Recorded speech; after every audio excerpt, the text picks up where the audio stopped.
So guys, जैसा कि हमने पिछले एपिसोड में देखा कि तियान लुयांग से पूछ रहा था कि तुम लू शेंटोंग से किस बारे में बात करने के लिए आए हो, पर लुयांग उसे कुछ भी नहीं बता रहा था। इससे गुस्सा होकर तियान ने अपनी शॉट लुयांग की तरफ कर दी थी, लेकिन लू शेंटोंग ने वहां आकर तियान को वहां से भेज दिया था। लुयांग ने लू शेंटोंग को अपनी मोम का दिया हुआ जेड पेंडेंट दिखाया था, जिससे वो समझ गया कि लुयांग उसका और किंगशी का बेटा है। लुयांग लू शेंटोंग से पूछ रहा था कि वो 18 सालों तक उससे और किंगशी से मिलने के लिए क्यों नहीं आया। लू शेंटोंग ने उसे बताया था कि वो ब्लेड मास्टर बनने के लायक नहीं था, जिस वजह से उसकी मोम ने उसकी शादी चू फैमिली के ब्लेड मास्टर चू जियान की बेटी चू होंगलांग से करा दी थी, ताकि चू जियान की मदद से वो जल्दी ब्लेड मास्टर बन सके। लेकिन चू होंगलांग कभी भी उसकी इज्जत नहीं करती थी और हमेशा अपनी मनमानी करती थी। इससे परेशान होकर लू शेंटोंग ने अपना घर छोड़ दिया था और रुइंस में घूमने लगा।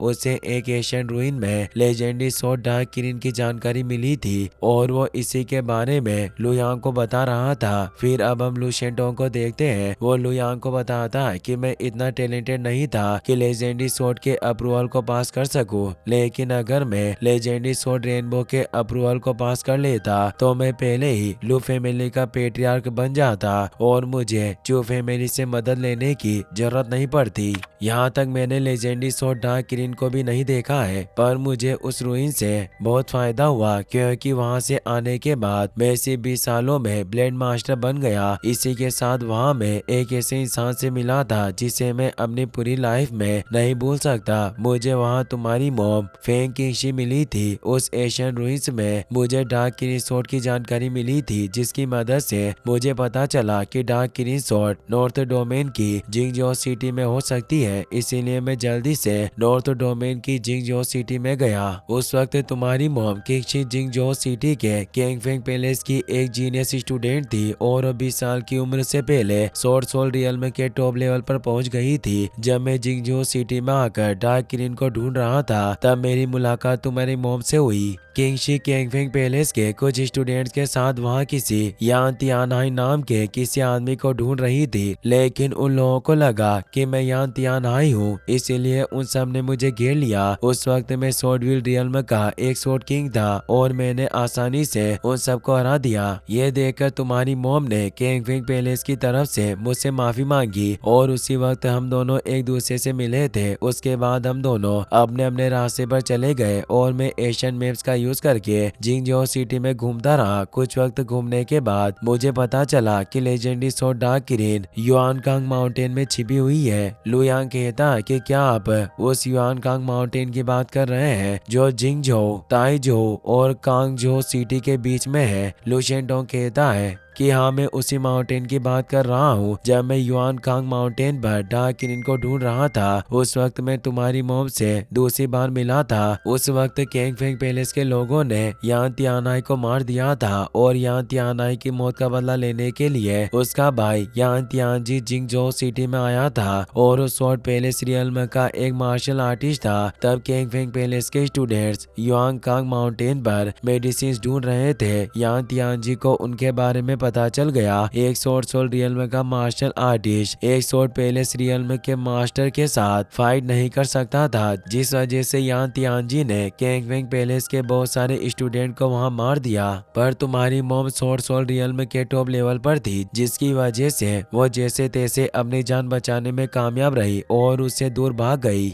मगर यान तियानजी भी उसका पीछा कर रहा था और डर की वजह से तुम्हारी मोम रास्ता भटक गई। वो गलती से एशियन रुइन में चली गई। यान तियानजी भी उसके पीछे एशियन रुइन में आ गया और मैं भी पहले से ही रुइन के अंदर था। वो तुम्हारी मोम को मारने की कोशिश कर रहा था, मगर उससे पहले मैंने यान तियानजी को मार दिया। लेकिन मैं तुम्हारी मोम के साथ उस रुइन में फंस गया, क्योंकि उस एशियन रुइन में जाने के गेट्स अपने आप टेलीपोर्ट होते थे और हम तीनों के अंदर आने की वजह से वो गेट बंद हो गया और मैं तुम्हारी मॉम के साथ उस एशियन रूइन में फंस गया। लुयांग पूछता है कि क्या लेजेंडरी सोर्ड डार्क किरण उस एशियन रूइन में थी। लू शेंडोंग कहता है कि जो जानकारियां मुझे मिली है उसके हिसाब से डार्क किरण वही होनी चाहिए थी, पर वो एशियन रूइन थोड़ा स्पेशल था। वो एकदम दूसरी दुनिया की तरह था जहाँ सूरज, चांद, माउंटेन्स, रिवर्स और ट्रीज भी थे। इसके साथ वहाँ पावरफुल मॉन्स्टर्स भी थे। तुम्हारी मॉम और मुझे बाहर निकलने का कोई रास्ता नहीं मिला, इसीलिए हम दोनों ने उस दुनिया को एक्सप्लोर किया। लेकिन एक एजो ड्रैगन लॉर्ड को मारते हुए मैं बुरी तरह घायल हो गया। अगर तुम्हारी मॉम मेरा ख्याल नहीं रखती तो मैं आज जिंदा नहीं होता।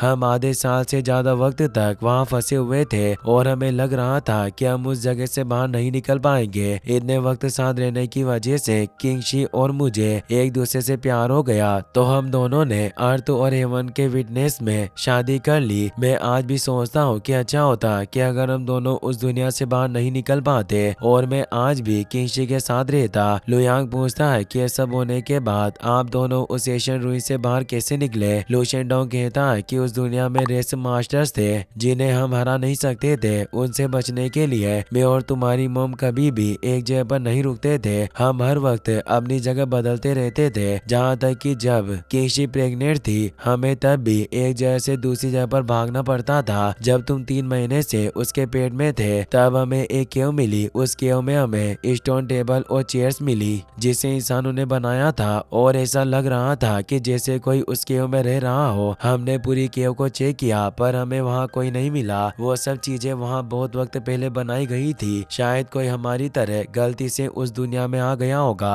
और उसी ने उन चीजों को बनाया होगा, और शायद वो चीजें उसी आदमी ने बनाई होगी जिसने उस दुनिया को सील कर दिया था। अगर ऐसा हुआ होगा तो ये बहुत वक्त पहले की बात होगी। उस केव में हमें एक पॉन्ड मिला जिसके अंदर एक ट्री था और उसके ऊपर एक फ्रूट लगा हुआ था। वो हमारी फिस्ट से भी छोटा था और एकदम खून की तरह लाल था। उस फ्रूट के अंदर बहुत ही ज्यादा प्योर एनर्जी थी। उसे खाने के बाद मेरी कल्टिवेशन की स्पीड और मार्शल आर्ट्स बहुत तेजी से बढ़ गए, जिसकी वजह से मैं सिर्फ 13 साल के अंदर एक ब्लेड मास्टर बन गया। एक रात हम दोनों उस केव में सो रहे थे और तुम्हारी मॉम को एक सपना आया था। उस सपने में वो उसी केव में सो रही थी, पर अचानक कहीं से एक पिंक कलर की स्वॉर्ड वहां आई और उसके पेट में चली गई, जिसकी वजह से वो अपनी नींद से उठ गई और घबराते हुए केव से बाहर भाग गई। भागते भागते वो एक लेक में कूद गई और अचानक युआनकांग माउंटेन पर वापस आ गई। ये सब होने के बाद तुम्हारी मॉम सच में अपने सपने से जाग गई और उसने सबसे पहले अपने पेट को चेक किया, पर उसके पेट को कुछ भी नहीं हुआ था। उसके बाद किंगशी ने मुझे अपने सपने के बारे में बताया। उसका कहना था कि उसे वो सपना एकदम सच लग रहा था, इसीलिए हम दोनों केव से निकलकर उस तरफ गए जिस तरफ तुम्हारी मॉम सपने में गई। आगे जाकर हमें सचमुच एक लेक मिली। हम दोनों बिना कुछ सोचे समझे उस लेक में कूद गए और ठीक तुम्हारी माँ के सपने की तरह युआनकांग माउंटेन पर आ गए। इसी तरह हम उस एशियन रूइन से बाहर आ सके। ये सब सुनकर लुयांग सोचता है कि पिंक कलर की सोट तो ताओशेन है। इसका मतलब मेरी मॉम ने कोई सपना नहीं देखा था। ताओशेन तभी से मेरी बॉडी में है जब मैं अपनी मॉम के पेट में था। लुयांग कहता है कि उस दुनिया से निकलने के बाद मेरी मॉम वापस फेंग फैमिली में चली गई और तब मैं पैदा हुआ, जबकि आप वेस्ट डोमेन में लू फैमिली के पास आ गए और दोबारा हमसे मिलने के लिए नहीं आए। लू शेंडोंग कहता है कि तुमसे ना मिलने के भी कुछ कारण है। मैंने तुम्हें पहले ही बताया था कि भले ही मैं लू फैमिली का पेट्रियार्क हूँ, पर फिर भी चू होंगलोंग मेरी कोई बात नहीं सुनती। अगर उसे पता चल जाता कि मैंने किंगशी से शादी की है और मेरा दूसरा बेटा भी है तो मुझे छोड़कर चली जाती, और उसके डैड एक ब्लेड मास्टर है। अगर मैं उसे निराश करता तो उसके डैड तुम्हें और तुम्हारी मॉम को जान से मार देते। इसीलिए मैं उस वक्त तुमसे मिलने के लिए नहीं आया, और लू फैमिली के ब्लेड मास्टर ने भी इस मामले में मेरी कोई मदद नहीं की, जिस वजह से मैं मजबूर हो गया था। इसी के साथ ये एपिसोड यहीं पर खत्म हो जाता है।